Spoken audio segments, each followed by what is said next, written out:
またこんにちは。よろしくお願いいたします。種類は5種類になっています。砂がついてたり土がついている方側を必ず下にしてあげて植えるようにします。苔って不思議な植物で、水分がなくなるとですね、休眠というスタイルに入ります。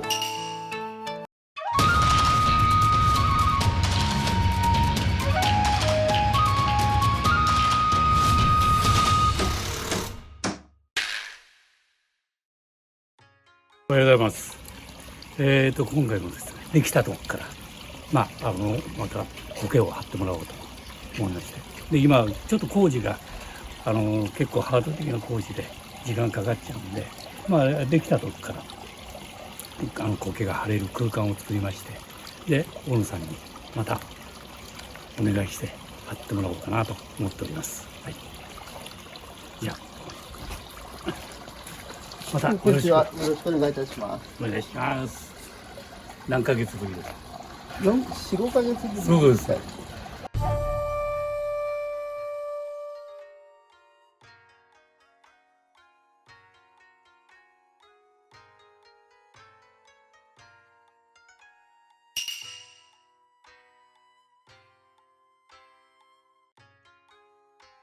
から今回もちょっと小野さんにご登場もらいました。よろしくよろしくお願いいたします。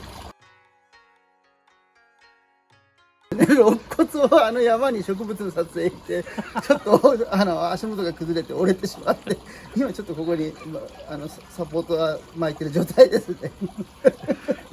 いいのかなって、無理させていいのかなと思って本当責任重大で。季節待ってくれないのでやろうと思っております。よろしくお願いいたします。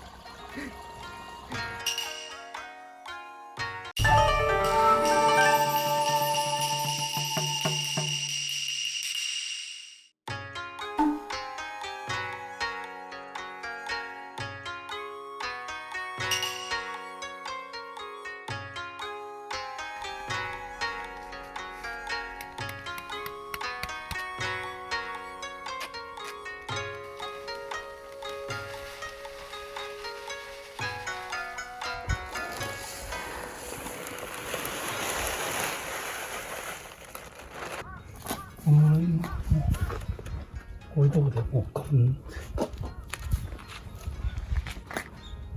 地方のとこでボコボコ。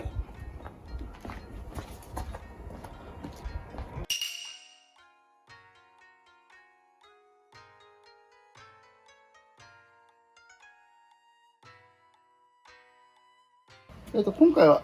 この5種類を使います。今パレットは6種類並んでるんですけども、中に入る種類は5種類になっています。で、一番端から、背後系、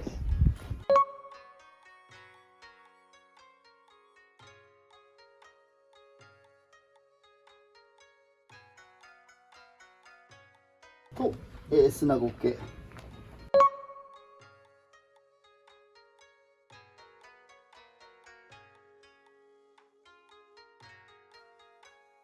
と筆苔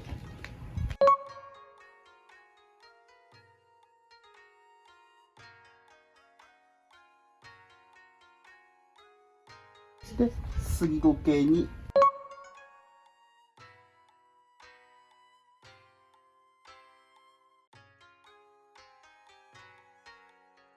細葉沖縄苔ですね。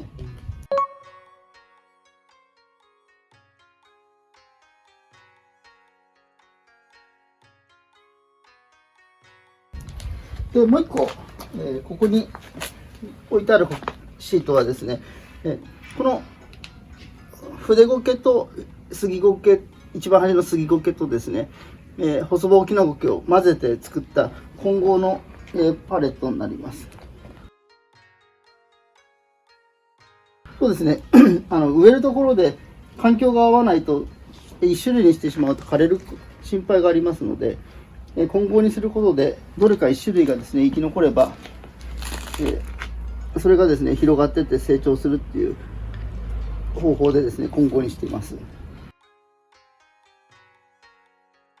あんまり本当は1種類でですね綺麗にまとめた方がお庭としてはいいんですけれども、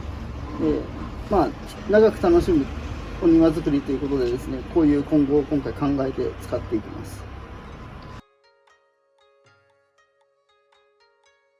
はい、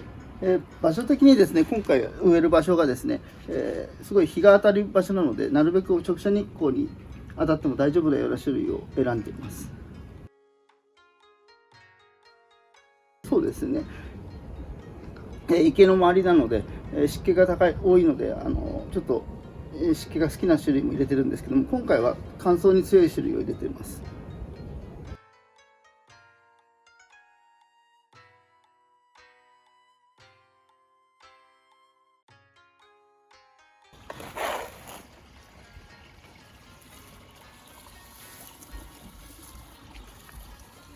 時に貼るときに、継ぎ目がきれいにですね重なるように、こうやって貼ってあげます。で今これ乾燥をわざとしてる苔を貼ってるんですけども、水含むと大体 1.3 倍ぐらいの膨らみますので、それ考えて、あんまり継ぎ目をぴっちりしちゃうとですね持ち上がっちゃいますので、まあうまく見えなくなるぐらいのスペースで、継いで並べていってあげます。膨らみますね。結構今、チリチリな状態なので、細くなってるんですけども、これ今後で水をまくんですけど、色も変わってですね、もっとボリュームが出ます。で特にハイゴケとかはですね、濡れた状態よりも乾いた状態で植栽した方が、植えやすいので、種類によっては湿った方がやりやすい種類もあります。そうですね、種類によってもなんですけれども、砂苔とか、筆苔の場合はですね、結構植えるときにバラバラになってしまうんですね。こういう感じでですね、ちぎれてしまいます。でちぎれた時にこの砂がついてたり土がついてる方側を必ず下にしてあげて、植えるようにします。で、ちっちゃいコロニーだったらこのまま、こういうふうにパズル合わせるみたいにですね、植えてあげます。で大きいものだと、こういうように、ヘラの上に乗せてですね、スライドさせながら置いていくような感じで、最後は縁は必ずですね重なり合うような感じでうまく、芽が分からなくなるように植えてあげます。そうですね、置いた後に下にですね、これは赤玉土と黒土を混ぜたものを引いてあるんですけども、そこに、なじませるような感じで、置いてあげます。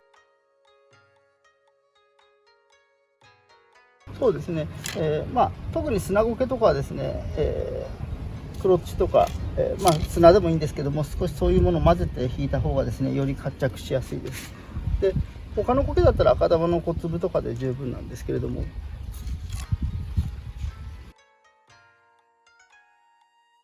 苔自体はですねそんなに栄養を必要とする植物じゃないんですね。で根っこ持たない植物なので、水分と光さえあればですね成長します。水分はですね、これ苔って不思議な植物で、普通の植物だと水分なくなると枯れてしまうんですけども、苔の場合は水分がなくなるとですね休眠というスタイルに入ります。で、枯れたわけじゃなくてですね、雨が降るとか水が来るまでしのぐためにですね寝ちゃうんですね。で今ここに使ってる、砂苔という種類なんですけども、水分あるとですねこのように、綺麗な感じにもさもさしています。でこの辺見ていただくとチリチリしてるんですけども、これ今乾いた状態なんですね。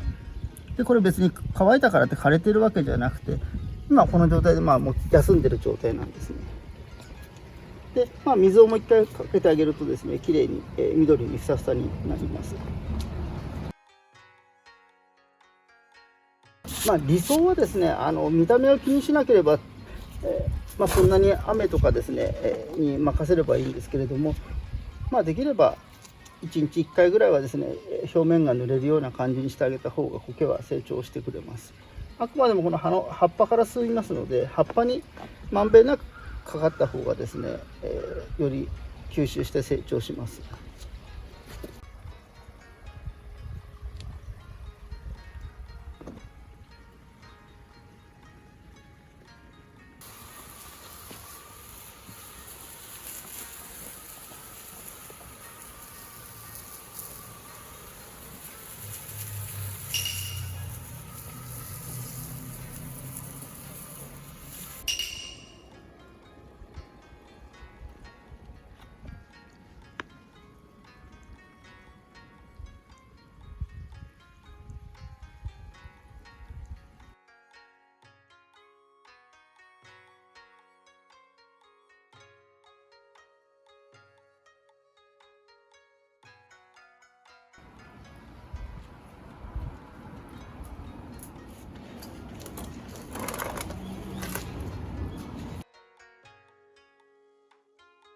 こは今お日様がちょうど午後になったら陰る場所なので、山アジサイを入れようと思っています。こういう影のところに入っているとですね、蔵に遊び来た方が出入りするときにですね、目につくような感じでですね、ちょっと隠れキャラみたいな感じで今回山アジサイをここに入れます。で、色がですね一色になるとつまんないので、3色グラデーションがあるものを混ぜてですね、こういうふうに揃えてみました。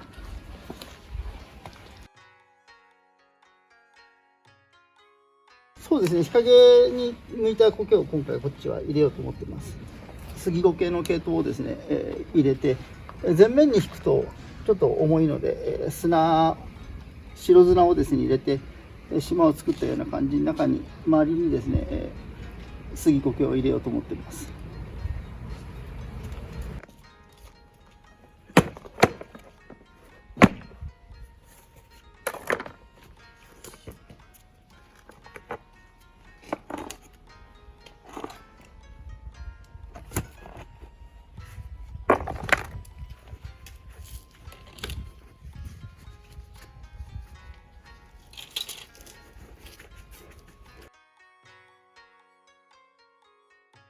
そうなんですね。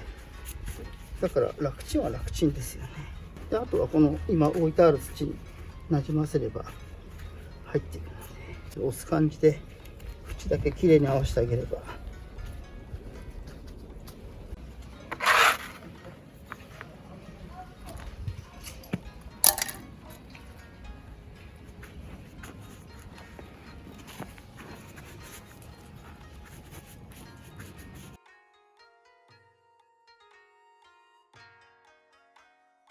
これは見栄えが平らな場合だとちょっと人工的に見えちゃうので、あと起伏があった方が水がよどまないで停滞水ができないで花根の部分がですね傷まないので、最初は別に起伏なくてもいいんですけども、あ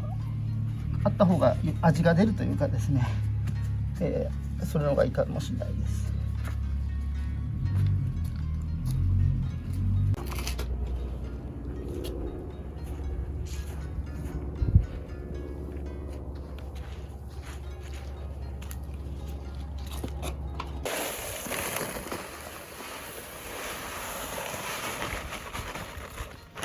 で、さっきのヤバユリなんですけど、ユリとか植えるときは苔の中に植えてしまうと芽が出にくいので、ユリ植えたところはこういう砂を引いてですね、芽が出てないとき何か植わってるよって分かるような目印として砂を引いた方がより、うまく育てられます。なるべくこういうふうに、球根植物植えたときは覆土に苔じゃなくてですね、こういう砂利をまいた方がいいです。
はい、これで完成しました。